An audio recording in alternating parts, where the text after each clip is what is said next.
Hi friends, నేను నుంచి మా సైడ్ అయితే లైట్ వర్షాలు అయితే పడుతున్నాయి. ఈ వర్షాలకి పర్ఫెక్ట్ కాంబో ఏదైనా ఉందంటే అది కాల్చిన మొక్కజొన్నపొత్తు లేదా ఇంకా వేడివేడి పకోడీ కదా. ఇంక మా ఇంట్లో అయితే స్వీట్ కార్న్ అనమాట. ఒలుస్తుంటే మా రాగ్గడ నేనే హెల్ప్ చేస్తాను అని చెప్పేసి ఆడు తొక్కలే లాగేస్తున్నాడు. ఇంకా ఆడల్లరి అయితే మామూలుగా ఉండదన్నమాట. మొక్కజొన్నపొత్తుల వాడికి కోలుకోవాలా కనబడ్డా ఏమో వెనకాల నడుచుకుని వెళ్ళిపోతున్నాడు.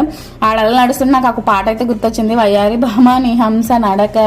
ఆ పాట అయితే ఆల్రెడీ నేను వెనక నుంచి కామెంటరీ ఇస్తున్నా సరే ఒక చూపు చూసాడు అనమాట నా వైపు, ఏంది ఎక్స్ట్రాలు చేస్తున్నావు అని చెప్పేసి. ఇంకా స్టవ్ మీద ప్యాన్ పెట్టుకున్నాను అనమాట. ఇలా కన్నాల జల్లు లాంటి మనం పులకలే చేసుకుంటాం కదా, అలాంటిది పెట్టుకొని మొక్కజొన్నపొత్తు అనేది బటర్ అప్లై చేస్తూ కాల్చుకోవాలి. ఎప్పుడైనా ఇలా ట్రై చేయకపోతే ఒకసారి ట్రై చేయండి. బాగా కాల్చుకున్న తర్వాత ఒక ప్లేట్లో పెట్టుకొని ఒక చిన్న గిన్నెలోకి ఉప్పు కారం బాగా కలిపేసుకొని నిమ్మకాయ ముంచుకొని రాసుకుంటూ తింటే సూపర్ ఉంటుంది. మీకు ఈ వర్షాల్లో ఏ తినడం ఇష్టం కామెంట్ చేయండి. మరి రాగ్గడ్ ఫ్యాన్స్ అవి ఉంటే ఒక లైక్ కొట్టడం మాత్రం మర్చిపోకండి. మీకు కనుక మా వీడియోస్ నచ్చితే please like share and subscribe. మీకు సబ్బే యూట్యూబ్ ఛానల్ ఫాలో అవడం మర్చిపోకండి ఫ్రెండ్స్. ఒక లైక్ కొట్టినా వెళ్ళిపోకుండా.